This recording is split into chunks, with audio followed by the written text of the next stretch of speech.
This episode is brought to you by freedadcourse.com. You are always one conversation away from changing your life, and the power of hello is something that I subscribe to every single day, and I'm always saying hello to new people everywhere I go. Increasing your opportunity, increasing your connection, and getting access to the solutions to the problems that you are facing, whether you're on active duty or just beginning your veteran transition or even transitioning out for 20 years. On the other side of hello are the solutions that you're looking for. Again, head on over to freedadcourse.com. Get your 5-episode audio course to create more connection, create more friendships, and get back to living the life that you're trying to design. This podcast is brought to you by the Business of Fatherhood. Thank you for listening. And now that I got your attention with that weird but awkward sponsorship, that is me. I just want to remind you that I also have a second podcast called The Business of Fatherhood. It is a 5-day-a-week. It is a 5-day week. Nope. We're going to get it. We're going to get it right here. It is a 5-day-a-week short daily podcast. Boom! Got it. Taking some of the topics that I've learned here, incorporating them into business life. And so if you like the content we bring here on Military Veteran Dad, head on over to your favorite podcast app. Check out, it's called The Business of Fatherhood. And if you like what you hear, go ahead, leave us a rating and review over there. Trying to grow that show, trying to get that show out there to more and more dads, because as you've learned in this podcast, there is so much about fatherhood that other dads need to know. And this other podcast is my way of connecting with a deeper and a wider audience of dads and helping them come home. Dory 1, this is Fire Team Delta. Dad's coming home. Welcome to the Military Veteran Dad Podcast, where it is our mission to bring every dad home. I am your host, Ben Killoy. I'm a United States Marine veteran, husband, and a father.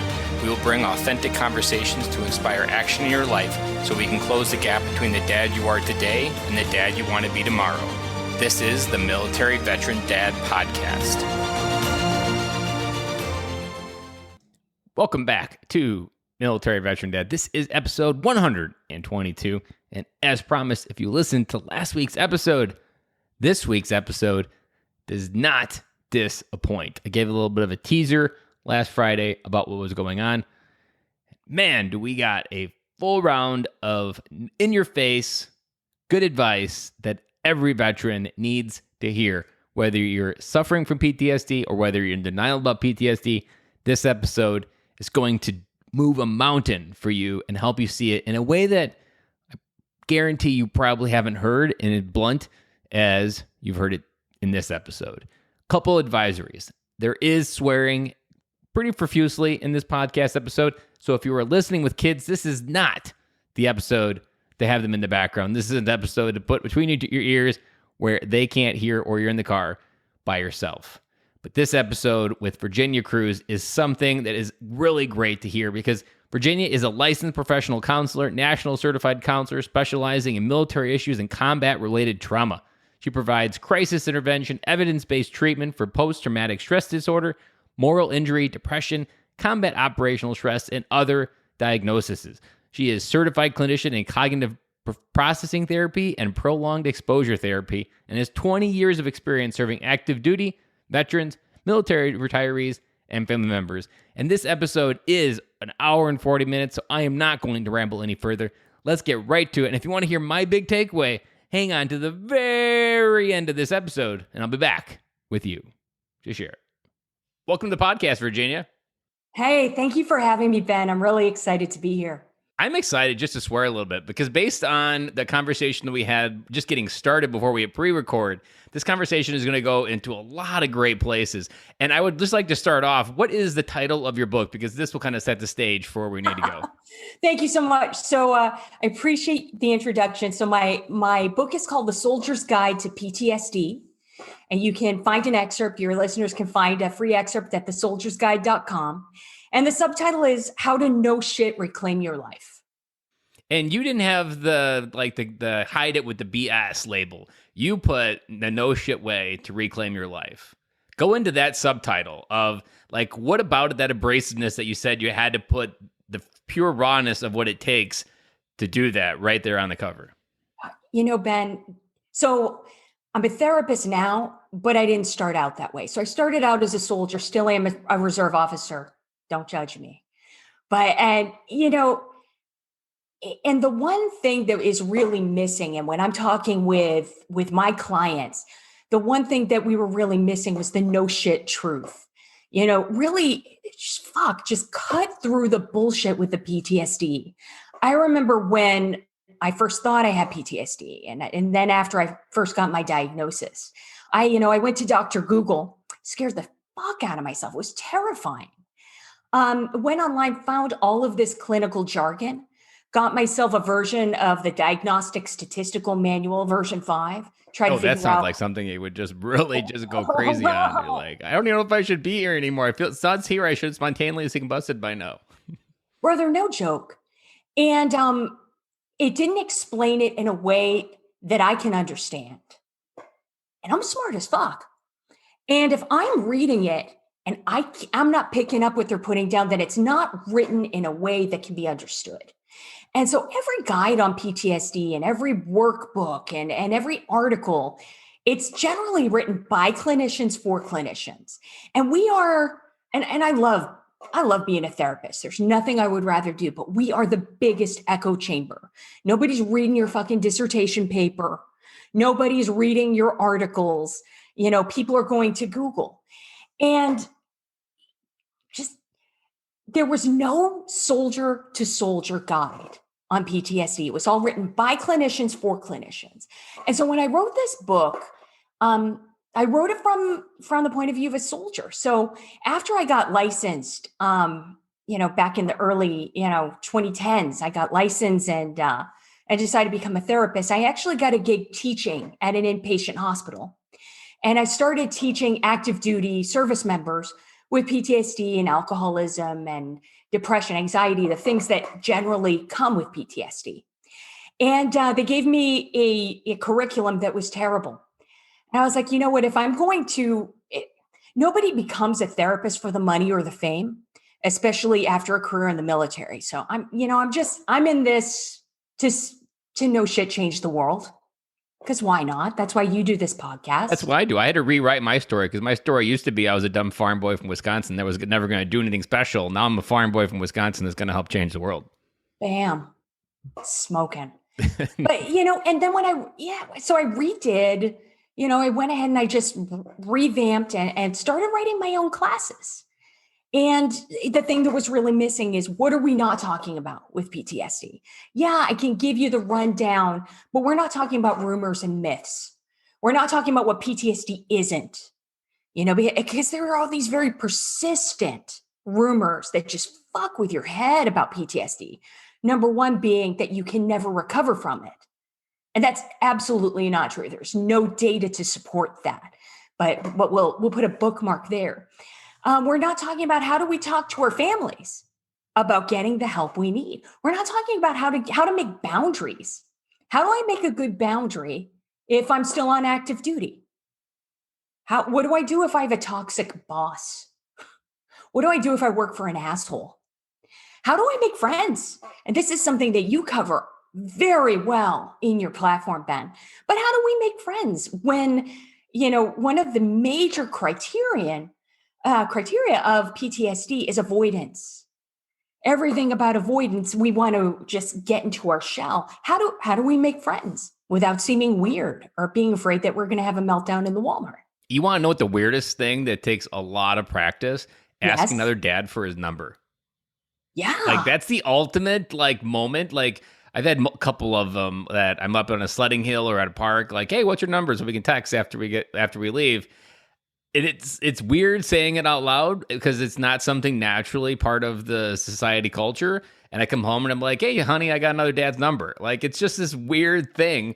But like, to me, that's like the graduation moment. When you have the courage to ask another man for his cell phone number so you can communicate with him, then you've reached a point where you're not afraid of the rejection. You're not afraid of what could happen. And you're excited about what could happen from being this new friend to this guy you just met.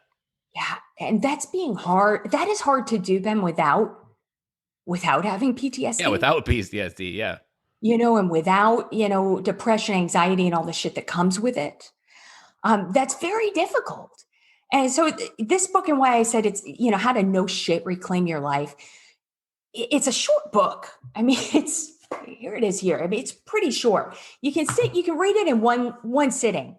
We're recording the audiobook this week, and I think it's going to be just over an hour. I mean, it's short, but it should be. I don't need to read somebody's PhD dissertation on moral injury to figure out how to unfuck myself. I need to be able to identify what it is, identify what it's not, figure out what to do about it, figure out what are the evidence-based treatments so I can unfuck myself instead of wasting my time and, talking about my mommy issues or being on a couch or some shit. How can I no shit get the help that I need? How can I create healthy boundaries, have good social support, and come ahead stronger than I was before? And that doesn't take 500 pages. That takes like 100 pages in really big font with pictures. And if we're not breaking it down, we, and when I say we, I mean the therapist community, we're failing. We're failing soldiers. We're failing Marines, coasties, the whole shebang. We're failing everybody. And we're not talking to people. We're just not putting down what people can pick up. And especially, the thing about PTSD and from my own experience is we don't know that our judgment's impaired when our judgment's impaired. Like, no shit. When we're sick, we don't know it. Someone like I often describe in my coaching, it happens almost regularly. The moment you tell someone, look over there, they look up and almost like wake up for the first time. And they're like, it looks like a fucking frat party was here last night. But yet they never noticed that entire existence while they were going through. It's like this whole weird, like psychological shift in their head. Like, whoa, look at all these fucking beer cans. Is this my life? Like, there is that initial, like, oh shit moment when someone wakes up and realizes, whoa. And I'm sure you've seen it as well when someone wakes up and you're like, wow, this place is like a fucking party. Yeah. Yeah. Talking about PTSD is my thing. Because if I can recover from this, anybody can. Absolutely anybody can. And we're not putting that message out there. And so my goal is to tell your dads who are watching, well, not your dad, but dads, your dad audience, your dadfluencers, which I love that term, by the way, because being a dad is the ultimate influencer. And too many of us as veterans are not coming home. We're redeploying, we're going back to our families, but we're not coming home, we're not present. And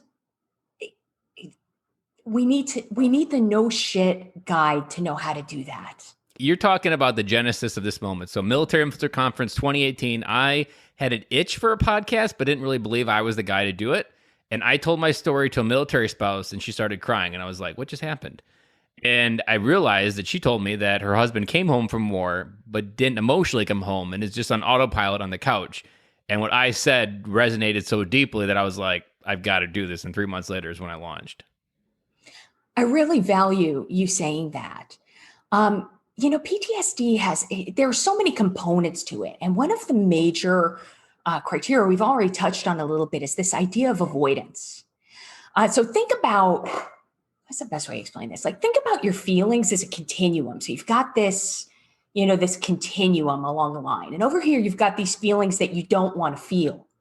So I've got feelings of shame and anger and hate and guilt. And then you kind of go through the continuum, you get to this middle phase, these kind of medium feelings, this numb, I feel, okay, ambivalence. Then over here, you've got all these great feelings. I feel good, I feel happy, I feel joy, I feel rainbows and sprinkles and unicorns and shit. And the idea with PTSD is it is the most logical mental health disorder there is, because PTSD is it's not something wrong with you. It is something that happens to you. Something that happens to you. It is a very logical reaction to a very abnormal set of circumstances. And so one of the most logical things that our brain does is it decides, I don't feel all these shitty feelings over here. Because who the fuck does? Who wants to feel shame and guilt and remember their buddy dying or remember their asshole commander who always wanted to go outside the wire or, remember their redeployment I didn't have friends, not because of PTSD, because I had a high school girl that said no, and my brain said, let's fucking avoid that for a while. And meaningless, that was 15 years later. I was still avoiding people because I didn't want to feel that rejection again. Absolutely.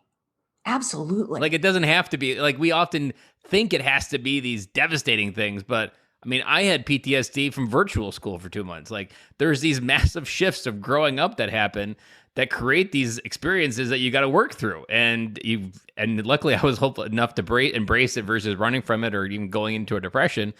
But anything like could oftentimes be that PTSD moment. And I'm sure have you heard it phrased as post-traumatic growth disorder? Have you heard that? I don't buy it. I think post-traumatic growth, not disorder, but post-traumatic growth. I don't like the term, and I'll tell you why. First of all, I don't like who it came from. It came from Martin Seligman, who created a program for the Army called Master Resiliency Theory. Well, here's the problem with master resiliency. There were really unintended second and third order effects. And one of the things that came out from that, and this is just me as one therapist. You've seen, probably like 1,000 clients with PTSD. So it is what it is. But there are so many rumors that come with PTSD. And one of the most persistent rumors that was an unintended second order effect from master resiliency theory was if somebody has PTSD, that means that they're not resilient enough. They're not resilient enough. There's something wrong with them because they weren't able to adapt and overcome and have this post-traumatic growth that we should have. And that's not a thing. That's not a thing. And I won't go into that, but in my book, if you're ever interested, there's a lot of very, very divisive research on master resiliency theory, and I'm not a fan. But moreover, another unintended third order effect here was this idea that was kind of promulgated as a result of this, saying that, if somebody goes through this training and then they still have PTSD, they can't adjust to seeing their buddies' brains blown out in front of them, then that must mean that they were fucked up before they got to the military. And brother, I have heard this from commanders. I've heard it from other psychologists, doctors, therapists like me. I mean, I've heard these rumors far and wide, and there was just no research to support that. So yes, I've heard of post-traumatic growth, and I think it's more damaging than good. Well, I appreciate you saying that because I never heard someone say it against it. And let me maybe removing the title of it. This is how I always framed it in my head. So I want to kind of, maybe you can educate me and help me understand where I need to reframe it. It was always like you experience in a short amount of time, like 5 minutes, you experience 40 years of life that most people take 50 years to experience. You experience in 5 minutes. And your brain is just so overwhelmed with trying to process all that new information, it psychologically just locks it out to try to process it. So you just try to avoid that area. But it's really about trying to look at it, find purpose in it, go through it. I often equate it to like a 1,000-piece Snap-on toolbox, a lot of specialized wrenches in that 5 minutes. You don't really know what they're for, but 20 years down the road, like you find that one wrench, you're like, oh man, that was that one wrench that I learned in that the big PTSD moment. You just don't realize how it's all kind of just preparing you for something bigger. And it's about finding that purpose within that 5-minute experience that usually takes 50 years to experience. Is that incorrect? And I just labeled it wrong with PTSD or post-traumatic growth disorder? Well, for post-traumatic growth, I won't really speak to that. I'm not a fan. I think it's more harm than good. I think I like the way that you described, in 5 minutes, a lot can go down in 5 minutes that may take 50 years to unpack. And that certainly is a lot of service members' experience. Trauma is defined, in the DSM, that's kind of the big purple book that should be on every therapist's shelf. And if it's not, you need to run. You need to run away because that's not okay. So the DSM, the Diagnostic Statistical Manual, defines, there's a very narrow definition of trauma. They call it actual or threatened exposure to death, serious injury, or sexual violence. So again, death, serious injury, or sexual violence, actual or threatened exposure. So let's say, for example, you're on the fob And every day you go out on a convoy. Okay. Now, you're a smart cookie. You listen to your S2, and you know that convoys get schwacked every fucking day. Every day. So a lot of things happen when you leave the wire. So your brain gets ready for one of three things: fight, flight, freeze. This is your body and brain's very natural reaction to a threat: fight, flight, freeze. And what the military does is it tries to train the freeze out of us. So I'm up, they see me, I'm down. I'm up, they see me, I'm down.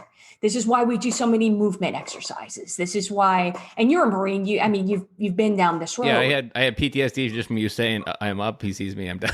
Yeah, I'm sorry. How does that make you feel? It makes me feel like I remembered how much I sucked at playing that game. Yeah. But the idea is we want to train the freeze out of somebody so that they can call in a perfect 9-line when your buddy gets schwacked or somebody loses a leg and they're going to bleed out. We want to train the freeze out of you. But so when we're leaving the wire, our body and our brain gets ready.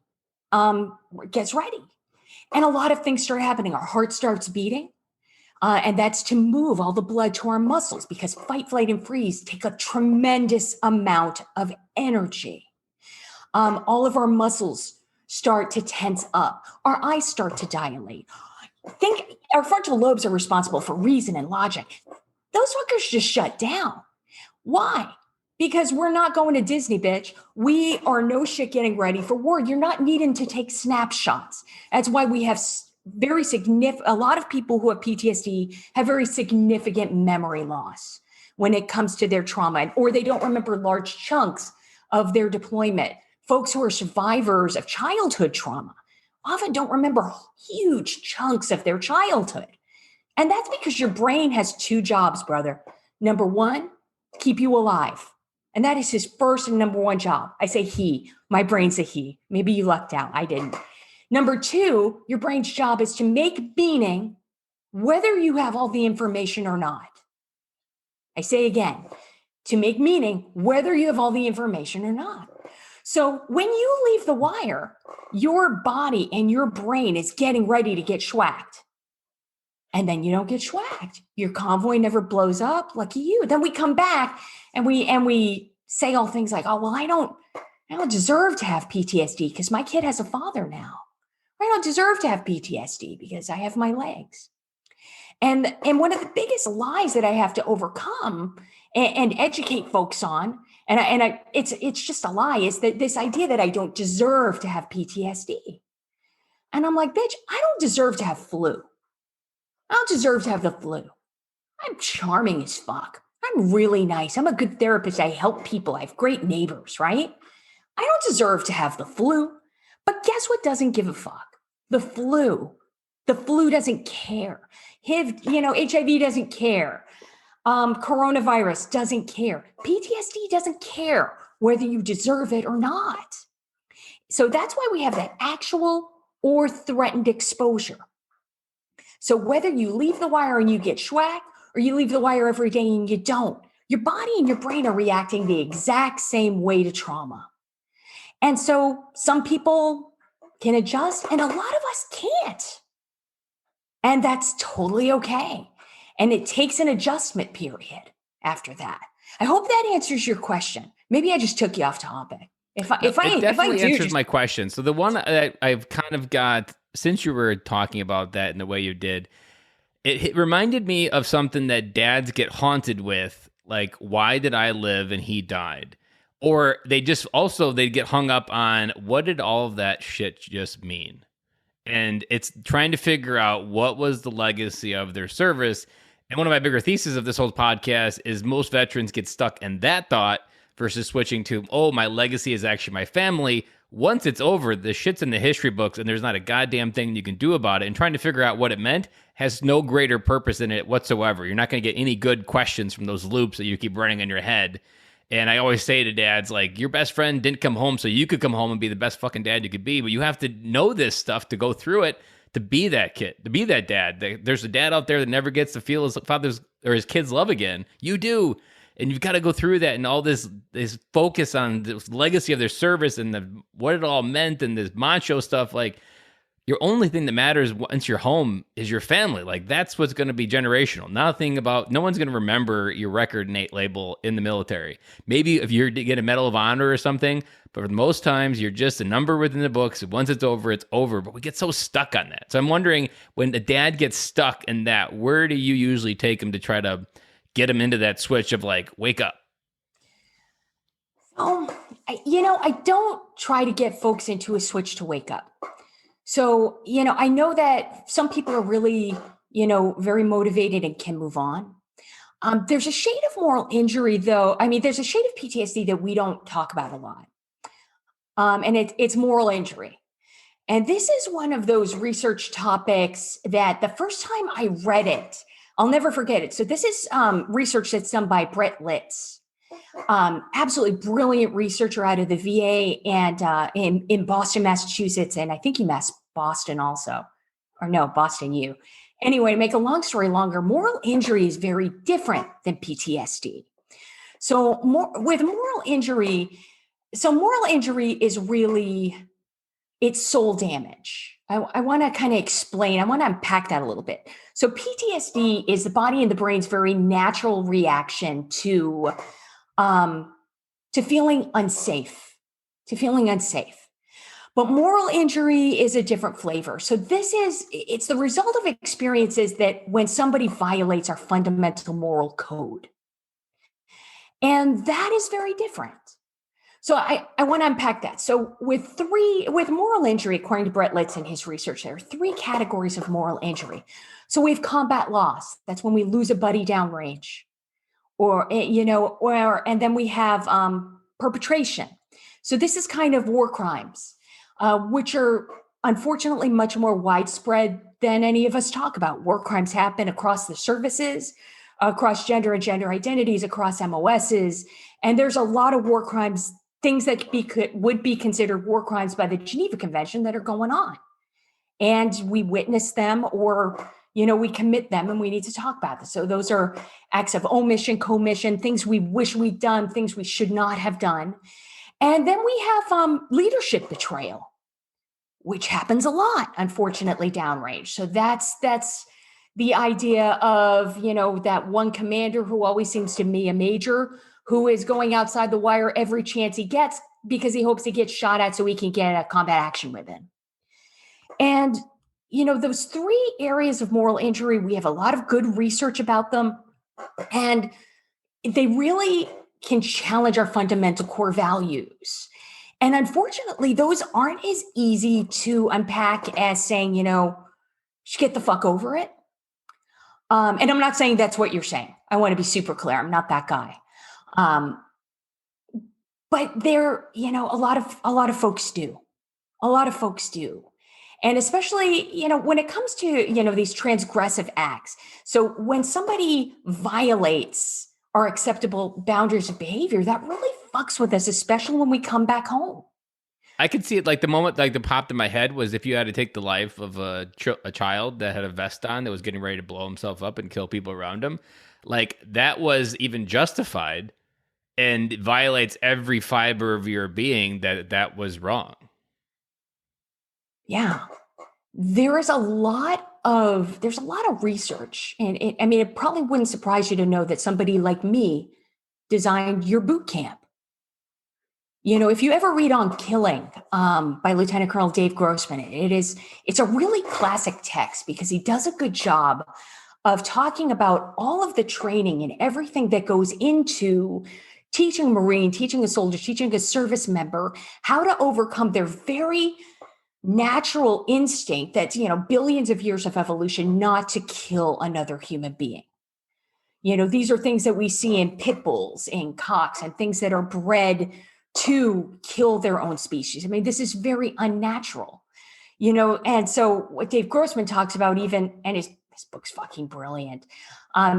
Just even the idea of changing, after World War II, they were studying a lot about, how do we get people to kill people so we can save ammo? Because it all comes down to cost. Well, it used to. So what they did is they changed, instead of doing target practice with a bullseye, they started having human targets. Depending on where you went to boot, maybe you were one of those kids, running around with the target, behind the berm. Depends on how old you are. I don't even know if they do that anymore, but it used to be. And, so they're human-shaped targets. The way we dehumanize the enemy. We're not talking about shooting a dad or shooting a kid. We're talking about shooting the enemy. There's a lot of, the military is working right now on its white supremacy problem. And, writ large, we, dehumanizing the enemy and using racial slurs or whatever it takes, that's part of it. And the hard part about that is who joins the service? I mean, they call it the service for a reason, brother. Like a lot of folks joined after 9/11, really we want to serve our country. Again, nobody becomes a podcaster or a soldier or a Marine for the money or the fame. That's not a thing. You're doing it to change the world. We're idealistic. And we learn all of these amazing things in boot camp and in basic training, all of these values. Never leave a friend behind. Follow the Geneva Conventions, follow the rules of engagement. Bring your buddies home. And it's simple and it's pure and it's important and what makes us fucking love each other. But when bullets are flying and shit hits the fan and it's wild, wild west, there's nothing simple or pure about that. And it's really difficult for a lot of us to take what we do in combat and then right size that for when we go home. So yeah, you're shooting unarmed civilians. And we have to sometimes, that's, and let me tell you, brother, I primarily traffic in war crimes. So I work with a lot of folks in special communities, and I happen to be one of the folks in the US who does that. I work with folks who've either witnessed or committed war crimes. I mean, that's not something you put on your website, but here we are. How do we then come home and hold our child? How do we? I mean, that just creates like a guilt almost feeling that rises up that like you don't feel like you deserve this moment because of that internal punishment. There was the thought that I'm wondering, I feel like it's going to be true, so I'm just kind of curious where it comes. So one of my core philosophies that I say that the Marine Corps taught me that I try to live my life by is you won't die in the battlefield of life by the big things. You're going to die because you missed the small things. Just like in war, it's that little tripwire that you're getting ready to clear the room, not the thing above, whatever, mile ahead. It's that little tripwire you didn't pay attention to. So it's those details. And I can imagine when you're in therapy with these soldiers and Marines and everyone, that it's those little details that are probably the tip of the iceberg of these bigger things. Do you find that like it's the little and it's almost subconsciously, so you have a hard time identifying what is little and what's big because it probably feels you probably put it all in one big bucket and you don't really know which is small and which is big. Do you find that like the same thing about little things within this idea of PTSD and moving through it? There are a lot of little things that can fuck with us. It's the little foxes that spoil the vine, of course. Yeah, I think what you learned is correct. I think one of the things that I see a lot with my clients and this idea of moral injury, I think we talk a lot about the fear, and we don't talk a lot about shame. Guilt and shame, guilt, I did something wrong, I hurt your feelings, I kicked a kitten, I robbed a bank. We can make amends. Shame is I am something wrong. There is something fundamentally fucked with me. There's something wrong with me because only a monster would fill in the blank. Only an animal would fill in the blank. And, PTSD, it really fucks with our fundamental belief system. That's actually one of the criteria. It really fucks with our fundamental belief system about ourselves, other people, and the world. And in one of the evidence-based treatments, we call them stuck points. A lot of stuck points will come up. And it really fucks with us in 5 fundamental ways. So in trusting myself. How do I trust myself? How do I trust others? How do I trust a leader if I've had this kind of, experience? How do I trust somebody? Power, control. If somebody has power over me, does that mean that they're going to abuse it? Safety. How can I feel safe? Is the world a safe place anymore? Can I be safe in my intimate relationships? Intimacy. And this goes beyond sex. But certainly, I mean, we know that libido, is definitely affected by PTSD. But intimate relationships, how can we be close with someone? How can I trust myself to be close with someone if I believe I'm just going to betray them? And then and again, that's our belief system. And self-esteem. How is it I feel about myself? How is it I feel about other people? And, we do a lot of focus, I think, on PTSD, but I think we don't focus on moral injury enough and kind of the full out. I think you do a good job about talking about this in your platform too, Ben. Kind of this full out, and I don't want to get too woo-woo, but kind of this soul damage and this sort of, it can be a real all-out existential crisis. What is the meaning for all this shit? And you cover that, just a minute ago. Why did my buddy die? It's really, it's hard to say, well, he was a hero and, they were a hero and they did it for their country. And then you're like, really, the fuck what? Really? It's because my fucking fat ass major just wanted to get a piece of ribbon. Napoleon famously said that men will do anything for a piece of cloth. He's talking about ribbons that people wear. People do some really fucked up shit for glory. And the further away from the flagpole we are, the more fucked up things can get, so we see a lot of rape in the battlefield. We see things, we see indiscriminate killing. We see a lot of bullying. We might see a leader, for example, bullying a subordinate so badly that they commit suicide. That happens. And then here's the thing. How do we, as the service member, how do we right size that when we get home? It's really hard to say, okay, I'm one person in the field and I'm another person at home. But are we? And so we start distancing ourselves. And that goes back to this idea of, the continuum with our feelings. We're trying to avoid all these feelings over here. And the idea is we don't want to feel the guilt and the shame and the fear and the anger. We just want to feel middle feelings and all these like happy feelings. But the brain doesn't work that way. That's, kind of to really oversimplify neuroscience. So if things aren't in a continuum when it comes to our feelings, it attenuates on both ends in equal measure. Just think of it like an accordion. So if I'm avoiding all the shit on this side, all these feelings I don't want to feel, what happens is I can't feel all these feelings over here. So now all of a sudden I'm not able to feel joy.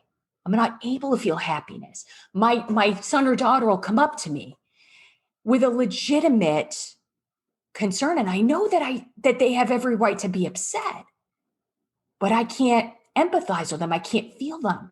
Maybe I even think to myself, what the fuck are you crying for? And then I think, what kind of monster says that? That's my child crying. And then you just proved the inner thought true, and then you just continue to add. You know what, you when you were doing the accordion analogy, there was something that I had to learn the hard way in my own life, that you can't unconditionally love the others in your life until you unconditionally love yourself. But there's a clause to that it's the good, the bad, and the ugly. And if you don't get those three down, to lug all three of those, your accordion, your capacity to give love is limited because you've limited how much of your own life you've actually had the capacity to love.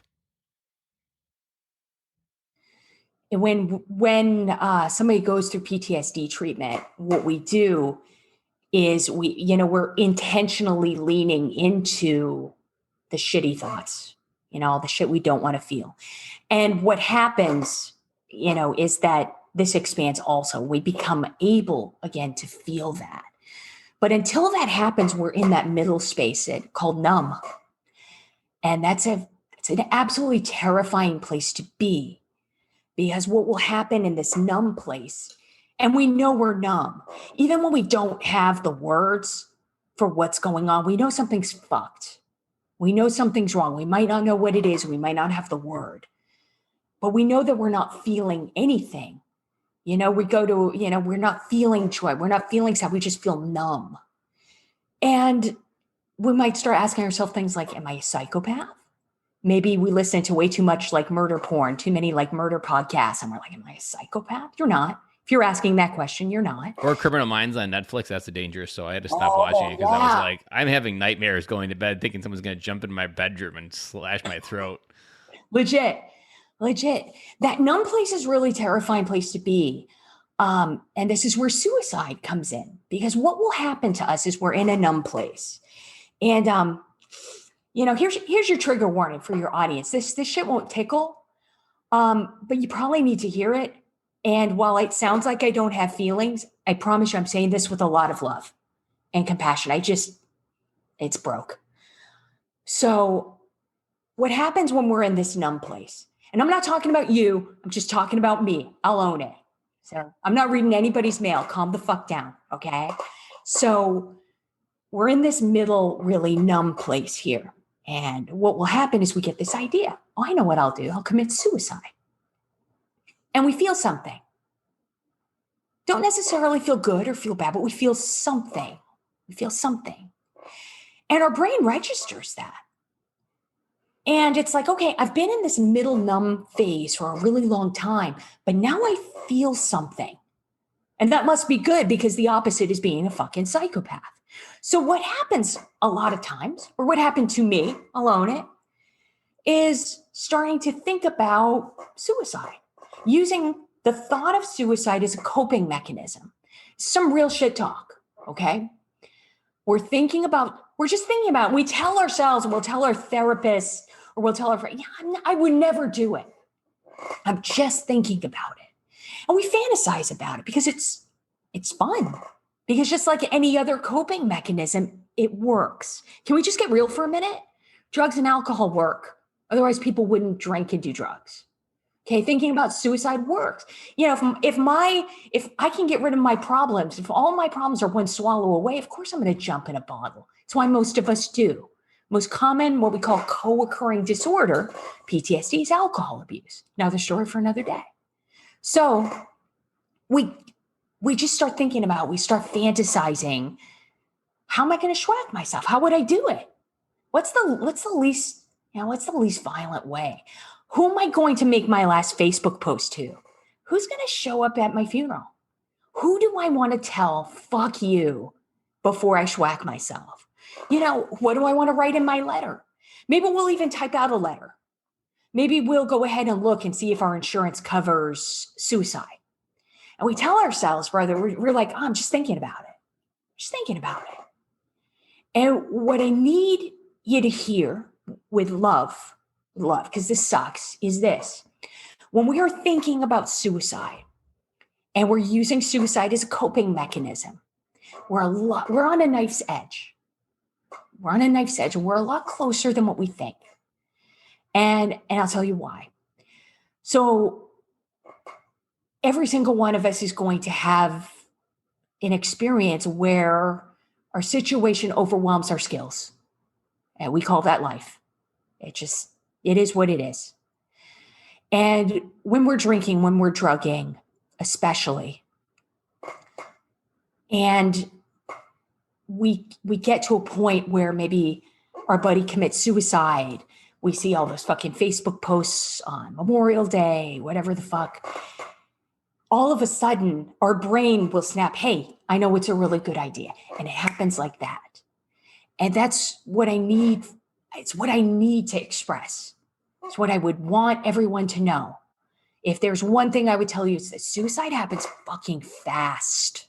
Yeah, there's only 10 minutes between having it and doing it. And that's why it's so critical, even just to interrupt it and to delay it, because you make it take 30, it doesn't happen. Yeah. The data support that. Data are very clear that, giving it more time, calling the crisis line, talking to a buddy, whatever. But this happens fast. I had a job before this PCS where I responded a lot to, we had a murder-suicide problem. So I would respond to units where there was a murder, suicide, or where there was a suicide.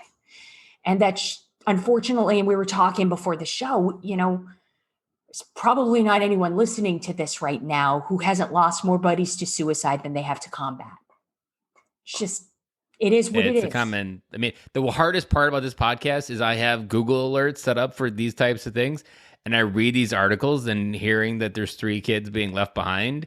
And since the war is winding down, it doesn't happen as much. But every time someone would die overseas through combat, I would always look them up and I would always memorialize them on the podcast. And I can't do that with suicide because there's just so many and I don't actually see them all.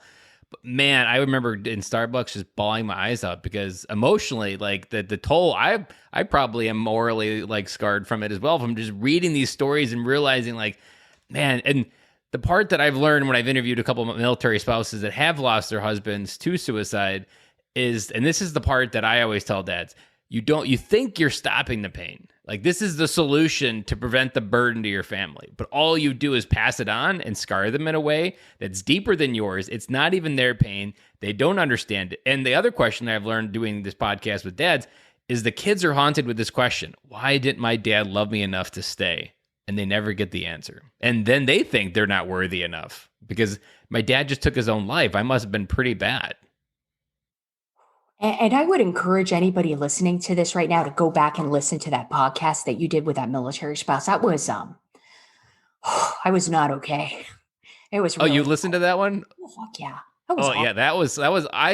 I learned a hard lesson. Don't do hard episodes. This one's pretty okay, but that one I had a hard time going to bed. I recorded it about 8:00 at night, and I had an emotional toll that I was like, I should have did that during the day. Brother, that was powerful, though. It was powerful, and I really honor your effort to be true and to be authentic. It was awesome. And a stat I'll lie down for you is that when someone commits suicide, a parent commits suicide, their children are 6 times more likely to commit suicide. I'm going to say that again for the folks in the back. Your children are 6 times more likely to commit suicide themselves. So, I often encourage the folks with whom I work to say, imagine feeling 6 times as shitty as you do right now. And do you really want to pass that on? No, fuck no. You love your kids. And the thing that I've learned in talking with both folks who tried to commit suicide and they didn't. So I'll start with them. So if you try to commit suicide and for whatever reason it doesn't work, here's what usually happens. You go to jail. And that's not because you're a bad person. It's just because it is highly likely that the first people who are going to respond is the PD. And their job is to get you safe. You will end up in a cell by yourself on suicide watch. You're going to end up in something called a turtle suit, which is a one-piece smock that is stitched together. And it looks like the old Teenage Mutant Ninja Turtles. But there's no strings on it, so you can't take it, you can't choke on it, you can't kill yourself with it. And you end up in jail on suicide watch. And then you get to talk to someone like me. And the first thing that I hear, if I've heard it once, I've heard it a million times. It's Virginia, it happened so fast. It happened so fast. Before I knew it, the bottle of pills were gone. Before I knew it, my kid walked in on me and I was tying a noose. Before I knew it, the SWAT team showed up and I saw the little dots on my chest. Before I knew it, my spouse walked in on me and the gun was in my mouth. This goes fast. This goes fast, fast, fast. Before I knew it. And I want to say again, we don't know our judgment is impaired when our judgment is impaired. When we're suicidal, we are literally not in our right mind. And that's not to shame anyone who's been suicidal. Fuck, I've been suicidal. If that hurts your feelings, fuck you. Okay? Literally not in my right mind. Really, with anything, I always tell everybody that I talk to, whether it be coach or no matter what, you always have to remember, to where whoever you're approaching, to them, this is the most rational thought they've ever had. It doesn't matter whether it's pure lunacy. It is the most rational thought that they've ever had. Like, this is how the world works. This is exactly what needs to happen. And it's just as straight as 2 + 2. Like, that's as perfect as they see it. And for us is rational. Like that's also where the judgment kind of almost shames it more. Is you say, well, that's a stupid thought. That's irrational. Like, why would you fucking think like that? Well, for him, like, he thought that was as rational as it could be. And so that almost just kind of suppresses it even more. Like, man, I really must be this fucking monster. Legit. You do a really good job in your podcast. I listened to one of your podcasts about suicide, and I really like that you normalized that and you talked a lot about that. Because, yeah, we joined the service. They call it the fucking service for a reason. So we're telling ourselves that, my family would be better off without me. I remember thinking to myself, my husband's going to have a wife who needs to be hospitalized. What kind of, I want my husband to be able to have a normal wife who maybe wants kids or some shit. I hate kids. I don't do kids, but it maybe, that's what I told myself, that I'm doing it for him. And so you're right. And PTSD is unbelievably logical. The number one thing that I would hear from the people left behind, so I'm talking family members, battle buddies, chain of command, when I would go is, man, you know what, I knew Ben was doing, I knew Ben was struggling, but it really seemed like he was doing better.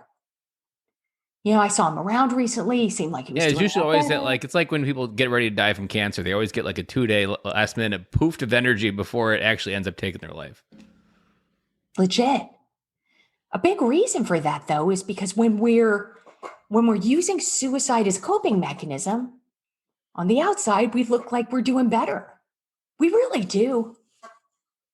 Yeah, it's really a universal lie that it can really argue anything rationally. Like that, it really is a universal lie that fits almost everything that you could ask it. Like, does it pass that test? Yeah. Does it pass this test? Yeah. Wow, this is a really good idea. Yeah. It's like you wouldn't know this, but the movie Inside Out is very much based on the psychological brain of the little characters inside this girl's head. I've heard about it. I haven't seen it. They put a light bulb in the panel to run away, and once it's in, they can't get the light bulb out. And it takes sadness in order to touch the light bulb for her to feel sad for the first time to get that light bulb out. But it's that idea. Once it's in, it's just like that. Man, this is how it works. Yeah. All the other emotions can't access it except sadness. Yeah. Yeah. When we're, with moral injury, we see a lot more, self-harm. So I'm talking about what we call non-suicidal self-injury. So cutting, scraping, picking. We see a lot more poor self-care. We see decreased empathy, a lot of self-loathing.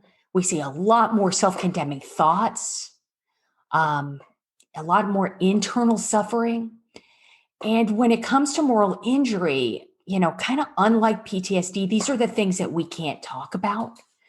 So, like, for example, in my book, I talk a lot about war crimes. And it's really important that the first thing I would want people to know is if they've experienced something horrific, whether they, unfortunately, something that comes up a lot in my practice is the idea of the dancing boys in Afghanistan. Okay. And you're a dad, so you get this, we're told not to interfere because, while these warlords are raping children and they're screaming for their fathers, and we hear them on our base because, well, it's part of their culture and we just need to let that ride. The fuck what? Yeah, that just doesn't compute for, and then it goes again, what you're talking, that moral code, that code of the soul, that especially a lot of the people that serve the country come from like me. I was in Southern Wisconsin, grew up on a farm, like that, just I was a very innocent kid going into that. I never went to Afghanistan or Iraq, but man, if I did, I can only imagine how much that would have just conflicted with. I had a very kind of just plain view of the world and a very safe view of the world. Like I was the first one in my family to have a passport, and then just see different things like it. That just changes you. And like what you've talked about through this interview, it adds an insight and a view, and it creates like what you also probably speak to is this rational model that you create of how you see the world, that when you experience things that don't fit into that, it's like this virus trying to knock on the door and try to get in. You want to try to block it out, but you can't, and it just eventually kind of works its way in, and then it just kind of just takes it over. And it's how you rationalize to see the world before and after that is probably something that creates that dichotomy that you have to work through. I want to go into a different area because one of the parts that you talked about in the beginning, and I want to go back there and hit because it really seemed interesting to me, and I want to make sure I can bring some value to it. You talk about the solution is something from the inside out. And so part of what I've really learned is actually this feeling of home is actually something that all men have been looking for, but they've been looking for in buildings, careers, and status, and uniforms, and ribbons.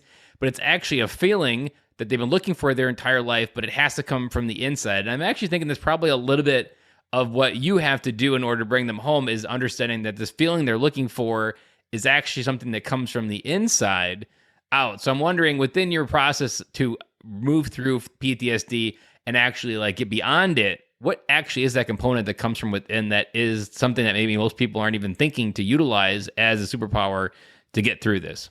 That's a deep question. You've provided deep answers, so I'm ready. I'm positive. I have full confidence that you have something already locked, loaded, and ready in your barrel to fire on this question and answer. Yeah, I hope so. I hope I don't fuck that one up because it's a great question. I think it's important not just to process trauma, but also to process its meaning. What does it mean? Who does this make me? And fortunately, we do have evidence-based treatments. And when I say something's an evidence-based treatment, I want to kind of put that into context. You're using the purple book with that, yeah. On purple book that one. Yeah, thanks, bro. So an evidence-based treatment, so we think about the vaccine is probably the most, salient example that's coming up right now.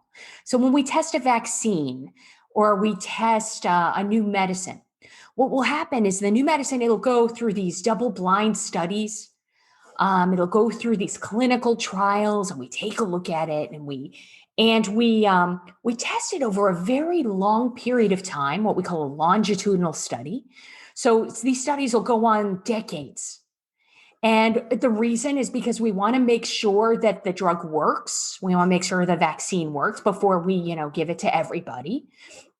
And we want to make sure that there are no side effects, that it actually works, that it does what it's supposed to do and it works for the long haul. And we're not just, our ears aren't going to fall off, or our teeth aren't going to fall out, or whatever the fuck, later on down the line. And so these double-blind studies are really important. And so what happens in therapy when we're talking about seeing a therapist is we actually have these exact same double-blind studies, these longitudinal studies for decades with PTSD, with moral injury. So we are testing, then they're called evidence-based treatments, meaning that they've been, someone came up with it, they tested it, they wrote it down, they wanted to make sure that it could be repeated. Groups of scientists, thousands of service members, go through this, and we want to make sure that it works and it works for the long haul. And for something to be evidence-based, it's not a small deal. That means, just take the Pareto rule, 80-20. This no shit works 80% of the time. 80% of the time. So here's the thing with an evidence-based treatment. If I had an 80% chance of winning the lottery, I'd fucking play.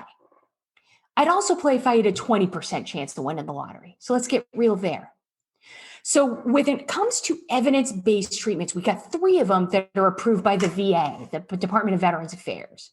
So we have prolonged exposure, cognitive processing therapy, and something called EMDR. So Echo Mike Delta Romeo. So eye movement desensitization and reprocessing. Big words. But here's the deal with that. They work for PTSD. They work most of the time. So let's say you go in and you try course of action 1 and it doesn't work. You're an outlier. You're a 20%er. Not a big fucking deal because 20% is a huge number. Go to COA 2, go to COA 3. If we're trying 3 different evidence-based treatments and it's not bringing your symptoms down with clinical significance, like you're not reclaiming your life in 8 to 10 sessions, because that's all these fucking take. So we work in a managed care system. So if it's not 8 to 10, fucking get lost, right? Because insurance won't pay for it. Then, you could have what we call treatment resistant PTSD, which we have a whole other list of EBTs, evidence-based treatments for. Or you don't have PTSD. You might have moral injury. You might have just bad depression or panic disorder, anything else. But I think it's important, and especially with the no shit facts, I think it's important to know what the evidence-based treatments are so we can ask for them by name. So let's say you got a fucking tumor, bro. You go to your PCM, you're going to want a referral to an oncologist. If you got a weird rash, depending on where it is, you're going to want to go see a dermatologist. You want to go to a specialist. And it's the same thing with PTSD. People are super niche when it comes to therapists. For example, I do PTSD and moral injury. That's really all I do well. If I'm being for real and honest, I can do a bunch of other shit and I can half-ass it. And my knowledge is PowerPoint deep. The best I'm going to do if you have eating disorder, super common with PTSD, especially for men. One of the most common co-occurring disorders, eating disorders, binge eating disorder, anorexia, bulimia, is that I can get you in the right direction, but I'm not your guy. But if you got PTSD, go to a PTSD specialist, ask for the evidence-based treatment by name. Otherwise, you're going to be fucking around talking about your mommy and attachment issues, and don't fuck around with this. If you've got cancer, stop going to your fucking PCM. Go get a fucking biopsy. Get that shit, clean it out. Same thing with PTSD. Same thing with moral injury. We have adaptive disclosure. And that's why, so for your listeners, I would encourage them, definitely go to thesoldiersguide.com. I put the first 2 chapters of my book in there because for free, because I want folks to be able to recognize their symptoms. Because when you can recognize your symptom, you can get an evidence-based treatment. Stop fucking around. It is important to get an evidence-based treatment for your PTSD. Get something that works. Why are you going to sit around and talk about, and I sound like an asshole probably, but I am sort of an asshole. But, you're going to be talking about your feelings or, talking about, your family of origin issues. And if you've got those, great. Go work on those after you've worked on your PTSD.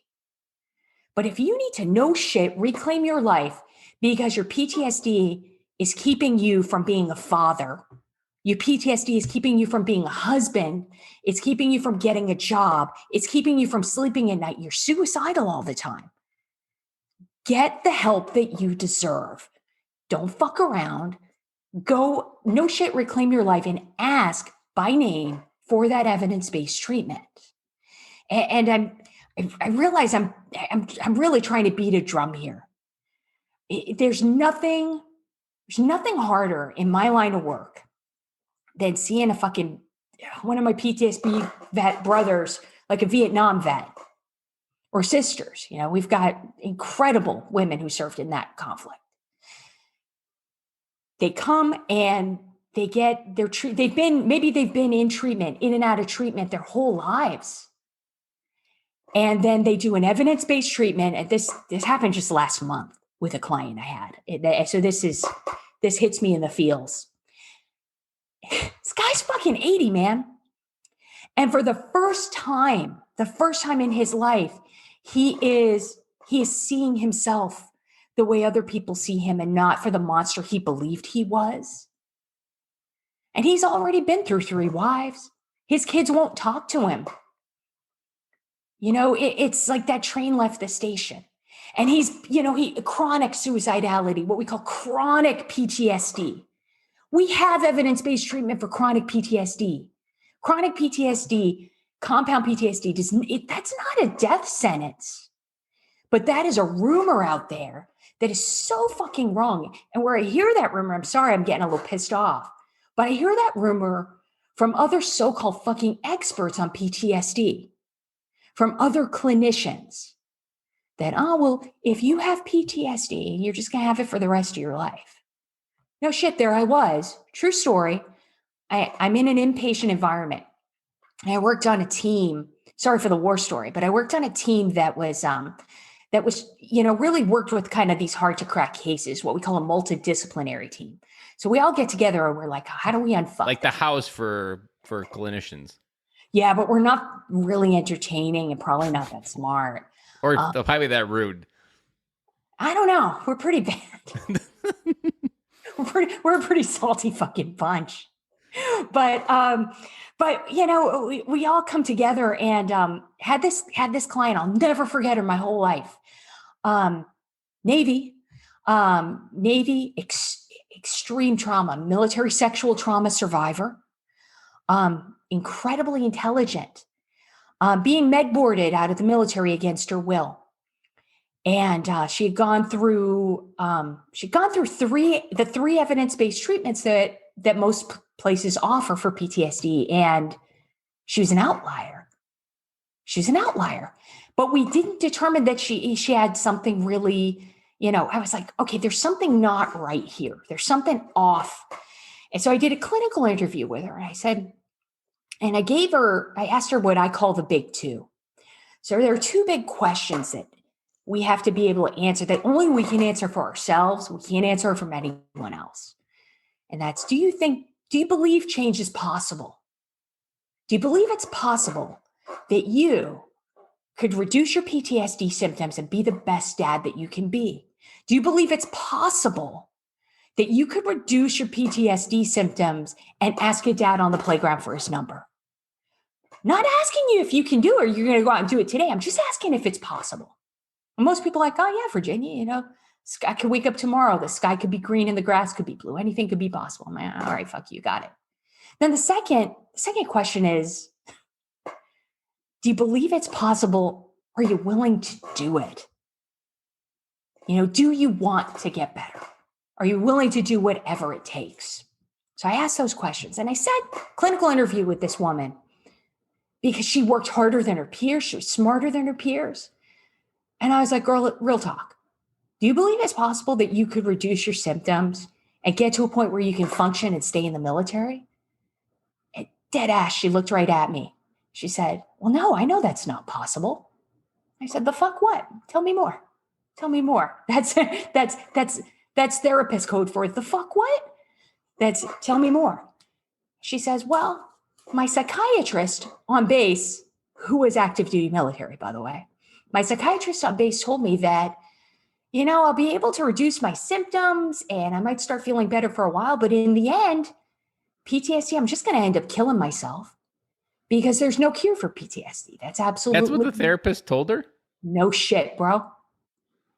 I had the first time I went to seek help, I had a therapist no shit tell me that he couldn't help me because I was being untruthful because women aren't in combat. The fuck what? And that didn't end well. That's another war story for another day. But yeah, the therapist told her that. You resonated so much there in a couple different ways. And one story that I haven't told in a while, I don't know if I've ever told it, is way back when I still considered I sucked at doing this podcast. Mm-hmm. It was November of 2019. I was just wrapping up a year. I had started experimenting with a lot of illicit drugs, but not really drugs, but just doing solo podcast episodes to see what they would do. And I found out I liked them. And it was like my second one. And I didn't think anything of it. And I get this email from the university. I rarely get like long emails from the podcast. And this Vietnam veteran listened to this episode, never heard of him, ever even heard of him since, never even knew who he was. He's like, 5 paragraphs writing, if I would have had this podcast 30 years ago, I would have been a better dad. And I felt like that was my level 1 advice on that episode that he referenced. And I was like, winning. Fuck. Yeah. 30 years gone. And all he needed really probably was just permission to be dad. That was really what he was holding on to that he couldn't give himself to. And the other part that really reminded me is when I'm working or getting ready to close a coaching call and when I'm getting ready to get someone in my program, I've actually kind of had this analogy. I'm actually a bookie because there's 2 choices. When someone says yes to accepting coaching, you're actually saying, I believe that I can be who you just said I could be. And if you're saying no, it's actually you're calling bullshit and you don't believe you're capable of doing any of the stuff that you think I got it 100% wrong, and you may dress it up with money issues, but it's 100% either yes, it's yes, I do believe I can be who you said I could be, or no, you're not. And it goes right to your questions of you can't create a change that doesn't come from, this is probably what we were leading in the big question in the beginning, maybe 10 minutes ago, is that feeling on the inside, that believe, like to me, that is a huge word that I've had to reuse. And like my 2020 word was believe. And I picked that word before even 2020 started. And man, did that word get tested and tested. And the root where that word came into my mind was I needed to believe that I was capable of doing everything I needed. I just needed to believe that I had the resources already inside. It wasn't one more book. It wasn't one more podcast. It wasn't one more anything. The only thing holding me back was believing I've had everything I've always needed to be everything that I wanted. I just needed to believe that I could do it.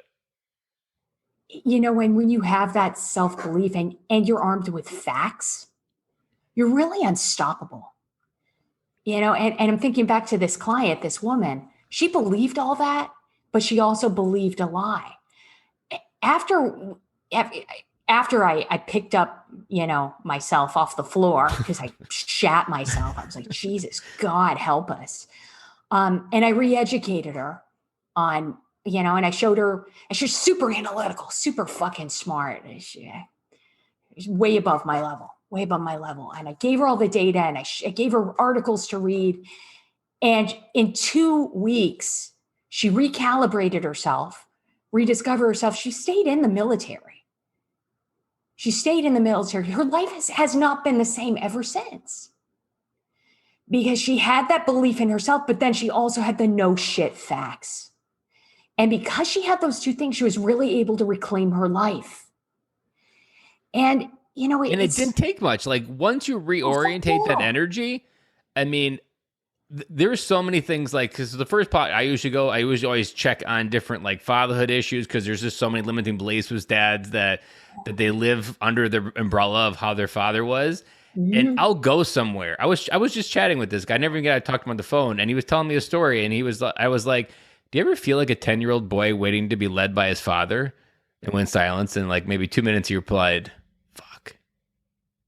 And like that awakening moment, he realized what he was living and waiting for. And like once you do that type of stuff, wait and get that new thought, new belief, and give them the idea like, oh, I don't have to believe that anymore. Like I almost don't always believe the change that these clients are going through, because it's so quick. Once you reorientate the direction, the energy, give them some new truths to believe that aren't the old ones. I mean, it like people will probably, this is something you probably encounter. Like they come into you and they probably think they're subscribing for like a 6-month like intensive. And then you were like, no, it's fucking time for that. 10 times and we can get this fucking thing taken care of. And it's even that probably holds people back from getting it, because they think it's this big long journey, because they've been told maybe it's a lifelong journey that you learn to live with. It's like a child that doesn't move out of your head. And overall, it's 8 to 10 times. And I do want to ask one question, because it's been a little bit too heavy, so I want to lighten it up. What evidence-based fucking treatment said Motrin and water cures everything? Because in my adult life, I have never been subscribed Motrin and water, but somewhere in the military hierarchy, they've done some probably evidence-based treatment that said Motrin and water solves everything. But yet, I can't believe that actually evidence-based treatment says Motrin and water solves everything. Do you have any evidence just to like help enlighten me why Motrin and water has this like fucking paradigm that it fixes everything but doesn't do anything? I think it's only 800 milligram Motrin. Okay. Water. I mean, we have to horse pill size stuff. Yeah, we have to be super Pacific. Otherwise, we're being Atlantic. So, it's only 800 milligrams and luke cold water. But it's even like that bullshit about Motrin and water that almost makes people believe that going to sickbay doesn't do anything. Like it's that in itself is an oxymoron and a good joke, but it creates a disbelief that what medicine does in the military isn't something that can heal. That what is wrong with you is something always on the inside, and they're just going to give you Motrin and water to go back to work. I love this topic. And I want to talk about drugs for a minute. Would that be all right? Yeah. Because if I had a nickel for every time someone's like, hey, just give me a drug for my PTSD. Oh my God, I'd have $5 or $6. I'd be loaded. That'd be awesome. So there is no drug treatment for PTSD. We do have drug treatments to reduce nightmares. We have drug treatments for anxiety, for depression, but not for PTSD. It's one of those things that we have to process. And if we have moral injury, we have to process the trauma and its meaning. But there, early on, especially in the VA system, which I do not represent in any way in this podcast, calm the fuck down. It's, there were a lot of folks who got really hooked to opioids and who got hooked to all sorts of drugs because it helped them to feel better. And, that's a managed care system. We'll go, if you, it's a numbers game. A lot of managed care is just numbers. If you go to sick bay and you get a drug and then you don't come back, well, that obviously means that whatever you went for was cured by what we gave you. It doesn't mean that, oh shit, we've created an opioid addiction.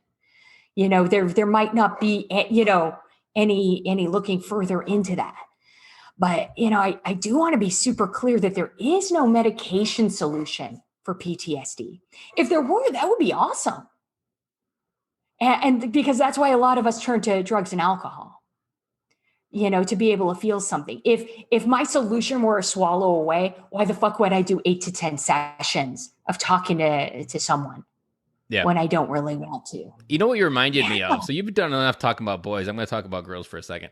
I heard a statistic, maybe like really early in my journey. There was a woman psychiatrist on a dad's podcast, and they were talking about how important it was for the menstrual cycle for women. And she was talking about how most women, 1 in 4 women in America, are on antidepressants, which then suppress the rise and fall of their emotions tied to the menstrual cycle. And how most psychiatrists don't ask if you're having a sleep problem. Well, what are you eating? Like, it's always this idea of a pill. It's not like, oh, maybe your diet, maybe your sleep pattern, maybe your work, like maybe you're just naturally stressed out, maybe you're stuck at adulting.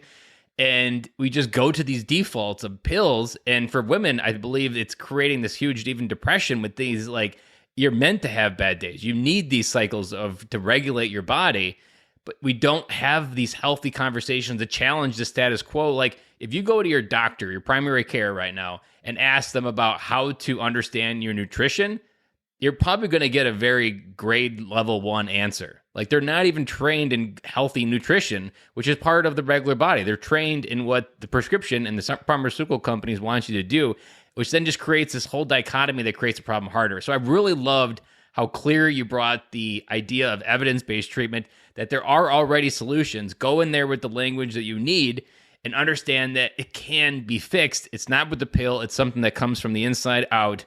You just have to have the language to articulate it. Yeah, that I love. Amen, brother. I'm not an expert on most things, and especially on menstrual cycles, or you're more of an expert than I am, being a woman. So you got that going for you. Yeah, maybe got that going for me. So, well, definitely not maybe in that case, but I think a big part of treatment is that self-advocacy piece. I think it's vital for us to know more about our PTSD, about our symptoms, about the criteria. We have to know more about it than our chain of command, than our doctor, than our therapist. We need to know that. We need to have an answer. We need to know what that is. If you're going in for a C&P exam, what do you fucking call that? Compensation and pension for the VA. Know your symptoms. Look that shit up. Don't go in blind.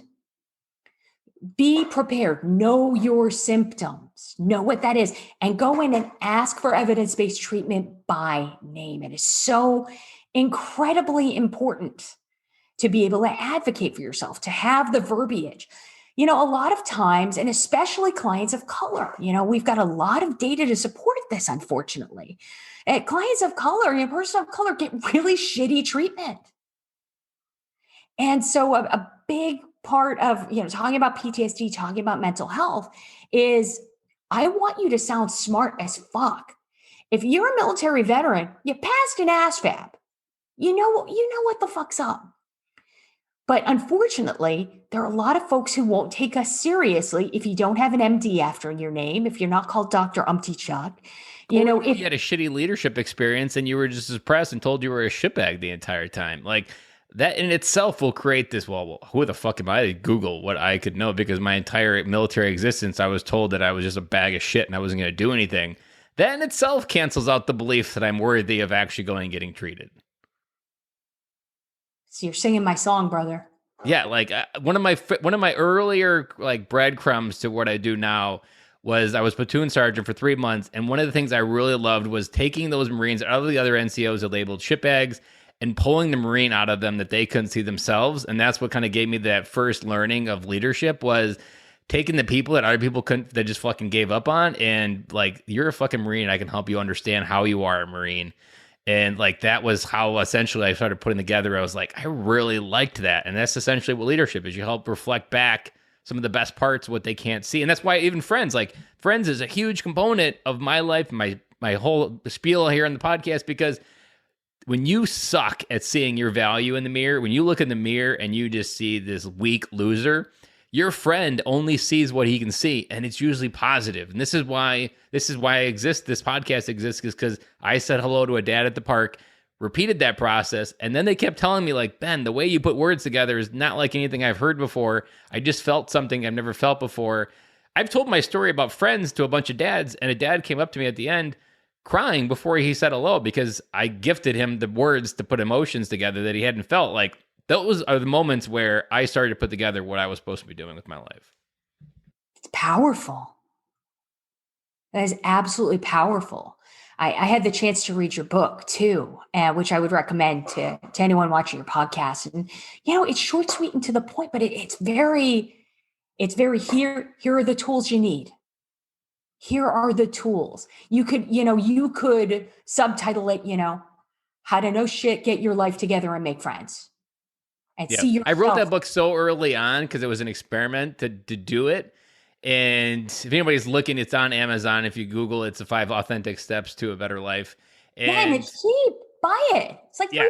It's awesome. And I read back and like there are so many breadcrumbs to what I understand now on a deeper level.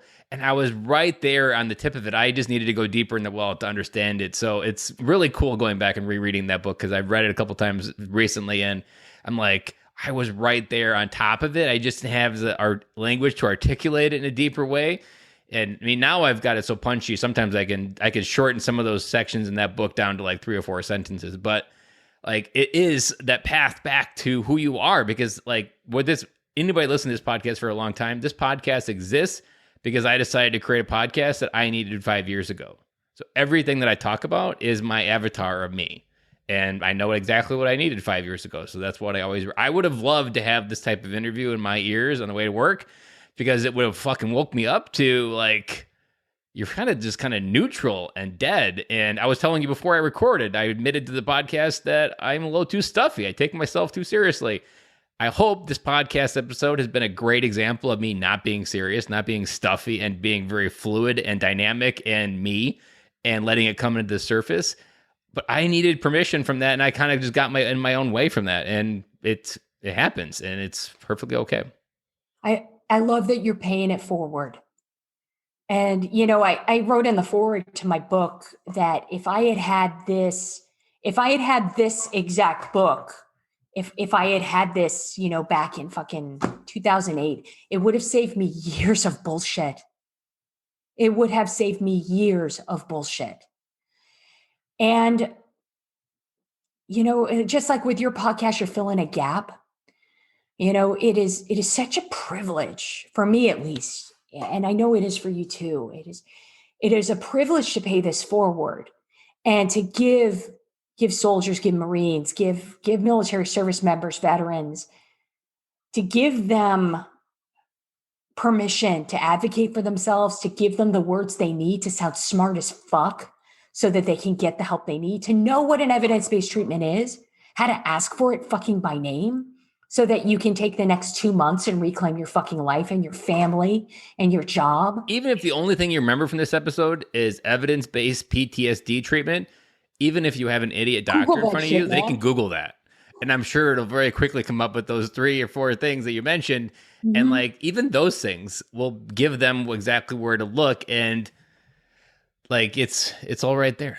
And something you kind of talked about in your whole message in your book, it kind of paints this. To me, I feel like the graduation moment when you're on the other side of PTSD is you figured out how to make your mess your message. When you've been able to take the shit of what you went through, put it to the world with an unemotional attachment of fuck it, whatever happens, happens. Then you're at this point where, yes, it happened, it fucked up, whatever, it's in the past, but now I can go back and help people that just started on step one. That is when you really understand, like, this doesn't have any fucking power over me anymore, and I'm ready to fucking go wherever life goes. Yeah, it's that soldier in a hole analogy. Yes. So you just gotta jump in there. Like, I've been here. I know how to get out. I know how to get out.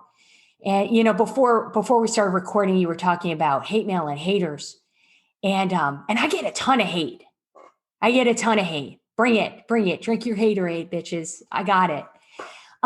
Because a lot of people take exception to somebody with a vagina who says the F word.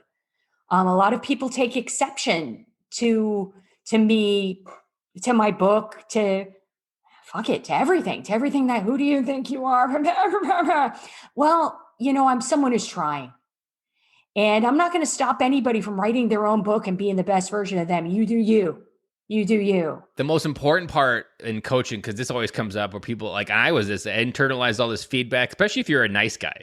And I'm sure if in therapy, you've learned about the nice guy problem within men, like they just spent their entire life being a nice guy. When you've spent your entire life being a nice guy, looking for other people's approval, everything they say is internalized. And the way through what you just said that I always tell men about is what they said about you 120% says more about them than it will ever say about you. And the most important part also within this idea that I also talk about is you're doing something that proves their fucking world wrong, and it scares the shit out of them that they might have fucking got it wrong, and they're trying to convince you to pull you back. I don't know if you've ever heard the crab is in a bucket analogy, where a crab trying to crawl out of a bucket, the other ones will pull it back down. Almost every time someone comes in your life and hates on you, it's because you're doing something that fucks with their view of the world that they've believed in, whether 50 or 60 years old, and it really bothers them. And they're trying to get you to convince to go back and drink that Kool-Aid. And you have to remember, it's about their view, not yours. And you're a free human being to do whatever the fuck you need to do. Yeah, Freud called that projection. And I love the idea that just like a movie projector, we take how we feel about ourselves and we project it on others. You'll see like the Rorschach here in back of me. The world is like a big Rorschach test. Freud said, we think we're looking out a window, but we're really looking in a mirror. And that's so true. And, and I realized that when talking about PTSD and talking about my background that, I engender a lot of hate. I get that. I wrote this article for the Naval War College. This is back in fucking 2013 or so. And the editor, said, I've never gotten so much hate mail about an article before that we published in the Naval War College Review. And I was like, welcome to my people world. Read it. Congratulations. Well, hardly anyone reads it. I mean, it is what it is. The people who are out there reading it.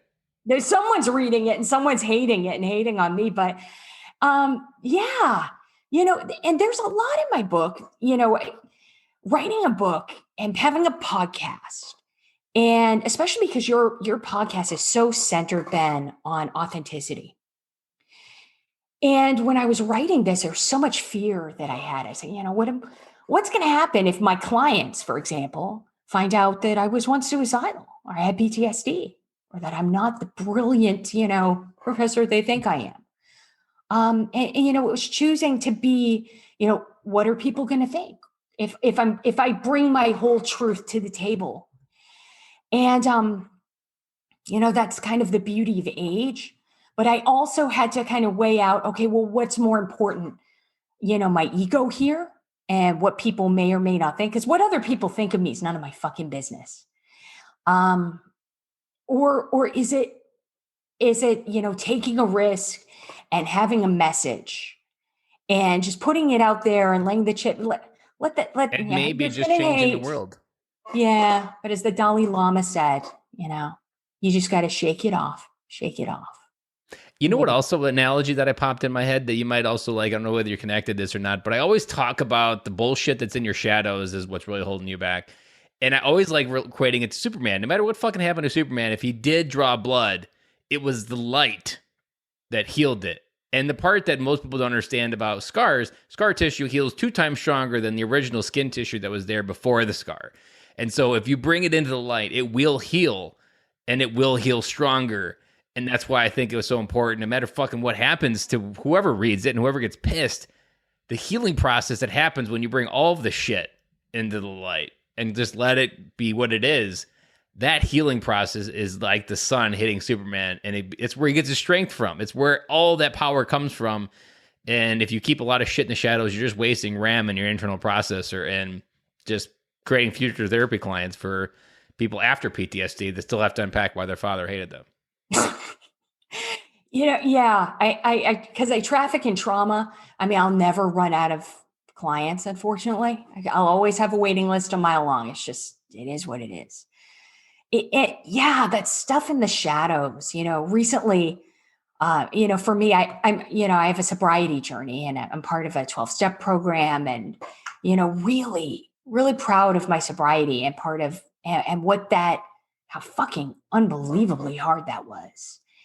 And it, I realized that it does bring, and I'm not going to lie to you when I talk about that with, because why the fuck would I lie about that? I got no reason. I talk about that with other treatment professionals, or if it comes up, and it's not something I bring up. I mean, it's fucking anonymous for a reason. I mean, get a grip. But, sometimes it'll come up and people will be like, the fuck, what? You? And, that idea of judgment, a lot of us, and I'm not immune to this. I'm so not immune to this. I was just talking with someone about this morning. When I get that judgment, when I get that, really that judgment, I have to think back. I have to kind of center myself and really, focus on that. For me, that center journey and my relationship with my higher power, and say, am I really a slave to this belief system? Am I buying into, because someone who judges us is actively trying to shame us, actively trying to make us feel that there is something fundamentally wrong with us. And I've done a lot of bad shit. I have a lot that I can be guilty about. But you know what? A lot to be grateful for, because without all that shit, you wouldn't be the superhero you are today, lifting up veterans through their shit. Like, that's the power of the mess to the message, because once you realize, and even my own story, like I talk about it openly. I use it as a teaching tool. Like, without that, you're just this guy trying to hold the flashlight and randomly point in places. But when you fucking been there, your ability to go someplace quick, like, almost is like, that is what is your superpower, because that's what they value you, because, wow, you knew exactly where that ID was and exactly where to look and what it would look like. Wow, how'd you fucking do that? Well, I was fucking there. I did it 2 years ago. And I disarmed it. And so now I can help you disarm it. Like, to me, that's the magic of that shit when you let it go, because it creates the juice that allows you to do fucking big things. I almost wish I had more adversity in my life early on. Like, if you think of even Oprah had like fucking horrible upbringing. And to think how fucking how high she climbed, or Tony Robbins, like, the more adversity early in life, and the earlier you convert your shit to your message, I mean, the sky's the limit of where you can go, if you can fully accept and believe you can move beyond it and into where you need to go. Yeah, and I mean, it's not an easy journey, but it's worth it. Oh, yes, definitely. It's not easy, but man, I always like the Stoic idea of it. It's the obstacle is the way, and it's not about avoiding the obstacle. It's about figuring out, what is this teaching you? And to wrap up that final thought, there was one that kind of teaching you that kind of almost caught me off guard when we were doing the interview. And it was with Bobby Dove last November, and he lost an arm and a leg in Afghanistan to an IED, and he described it as the best day of his life. Because I was like, so, like, what was it about this day? And I asked him the question, like, what was the universe trying to teach you leading up to this moment, that only through this devastating thing did you finally learn? And through some questions, we figured out to learn to ask for help and to learn to love himself, because his dad died of cancer when he was 12, and he was stuck at 12 trying to grow up but never could figure out how. Losing his arm and his leg really opened him up to loving himself for who he is in a limited way, and then also having the courage and accept from help from other people. And that without that moment, he wouldn't have had that shift. Now he's a dad, he's got 2 kids, and he's as happy as he's ever been. But it took that huge shift. And it's like when you hear those, I'm sure you've heard them as well. Like they describe those kind of devastating days as, this is the best day of my life. I do hear a lot of stories like that. And I always approach them with caution, and I'll tell you why. I think it's awesome that he had that experience. And what do I know? But I'm leery of those stories because I think in some cases, it creates an unreal expectation for somebody who's really struggling to, like, if I can't overcome this and say that, the time my buddy got killed in combat is the best day of my life. If you can't get to that conclusion, like it creates entrapment into it, kind of the question.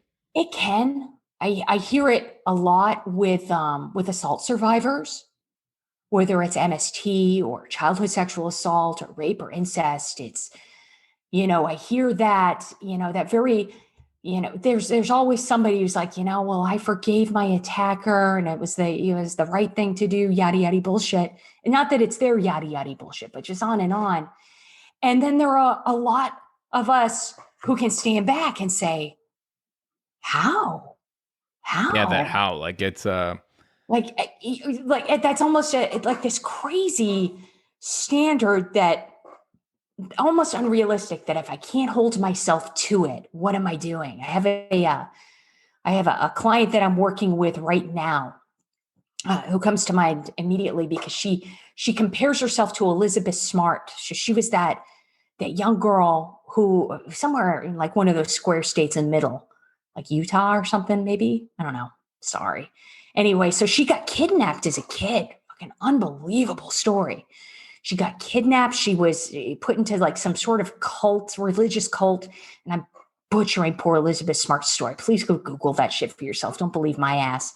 But then she had tons of like excellent therapy and social support and family who just fucking loved her. And she had this amazing comeback where now she's like a national speaker. And she, she's this inspirational speaker. And here my client was like, well, if I can't hit the Elizabeth Smart standard, what the fuck am I doing? I'm like, girl, let's talk. Let's talk. She had she had family, she had support, she didn't just wake up and be like, yeah, it's the best day of my life. Your guy in Afghanistan probably went through a lot of really good therapy. Has really great. He was connected with the George Bush Institute, which is where I got connected with them. So he had pretty much the gold treatment probably through those programs of what they can provide and just get connected. And he was also connected with a house from the Gary Sinise Foundation. Yeah. Oh man. He had the right people in his life to help bring him home.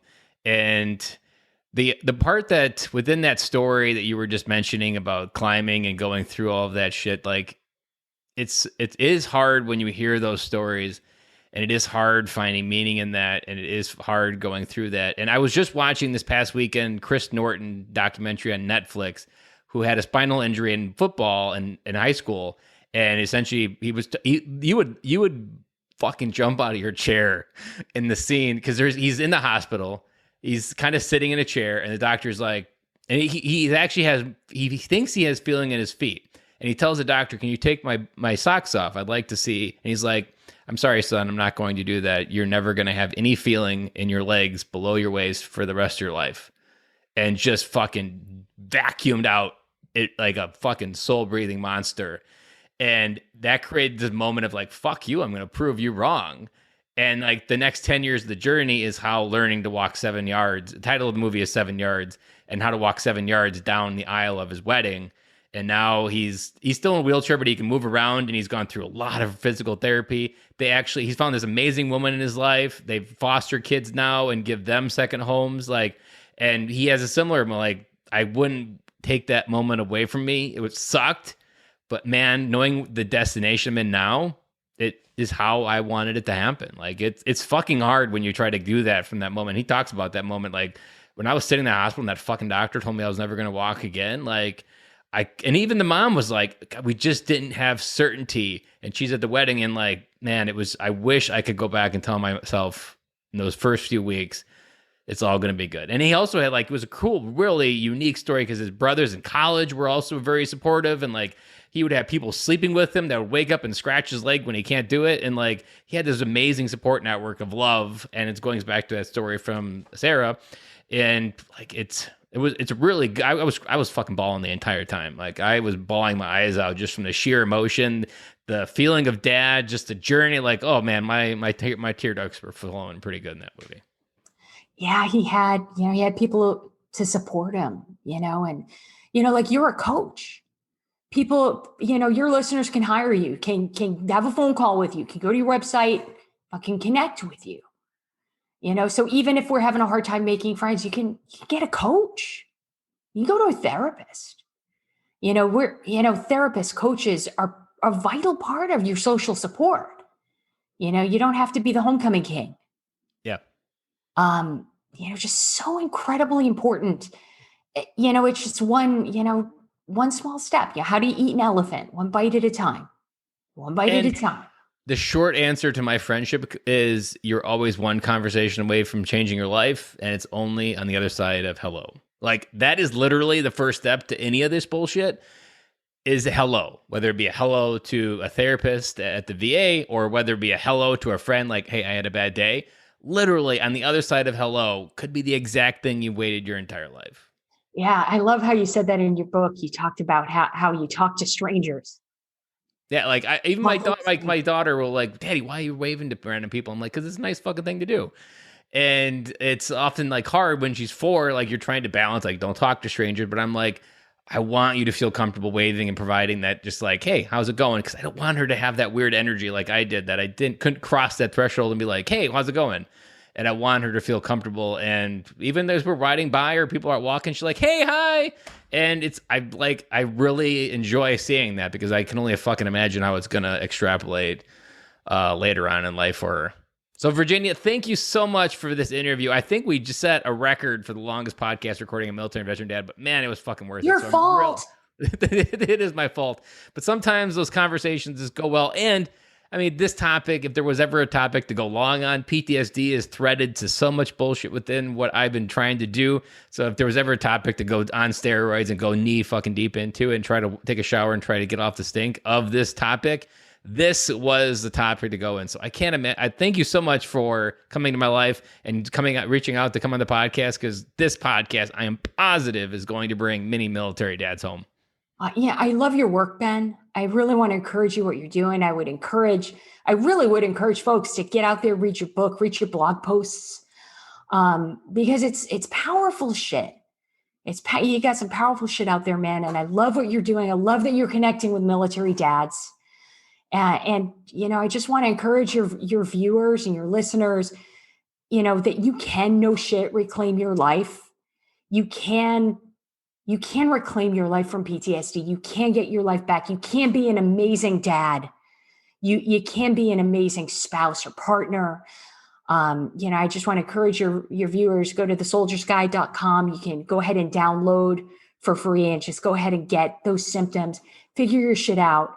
And don't hesitate to reach out to me. Don't assume I have a life, because I so don't. The most common thing that people get wrong with influencers is feedback is the number one thing that we all cherish, and most people don't give it to us enough. So like, just let us know out there what's going on. And if you go ahead over to thesoldiersguide.com, check out that book, let her know how it is. Tell her a story about how it accessed a feeling or a thought that you couldn't put words to. Because that's often what we just don't know how to articulate, is when you read something, you're like, oh, that's what it is. Like, I don't know how many times I've made, like, it's not something I want to brag about, but there's a lot of times I'll say something, I'll tell a man, like, I think you've been looking for home your entire life. You've just been looking in the wrong places, and they'll start crying. Like, I don't try to do that. I don't think it's very emotional, but man, when you put the right words and the right feeling in the right time, poof, everything can start changing. And that's what a book like yours could do and help people come home. very well. So thank you again, Virginia. This podcast, I know, is going to make an impact out there. Hey, thanks, brother. I really value you. Boom. Mic drop. You made it to the other side of this episode. If you hung on to the other side of this episode, that meant what this episode meant to you was it was resonating on a deep, deep level. The story that Virginia told, the language that she brought it to you, and the way that it was that no BS method of cutting through what people really need to hear.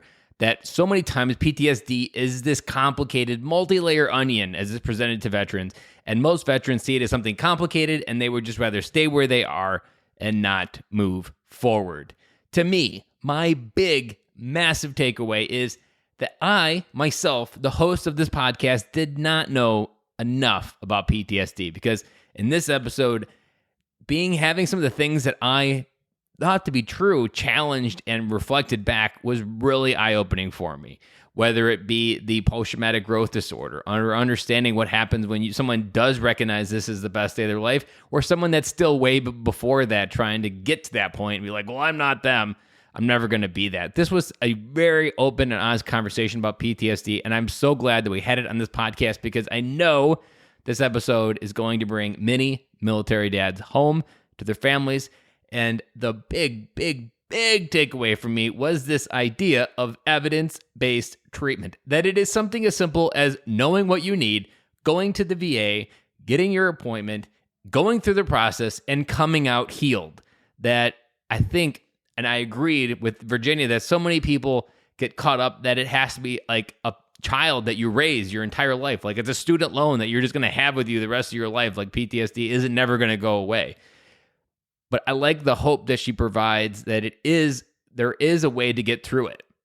And they know how. You just need to go, ask for help, and know that veterans go through this process every single day. This isn't something new that the VA just started figuring out. They probably figured out how to communicate it better, but this is not something that the VA just came up with. This is something that through statistics and through practice, they've learned about 80% of the time they can get a veteran back to being normal.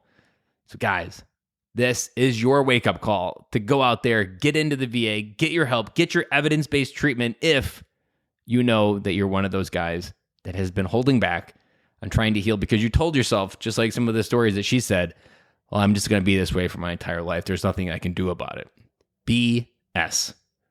And so I hope that this was the wake-up call. I hope if you hung on to the other side of this episode, that meant that it meant something to you. And now you have a gift to go do something with that and come home yourself. So with that, signing off from the longest and the most swearing episode we've ever had. And I will talk to you guys again next week on Friday.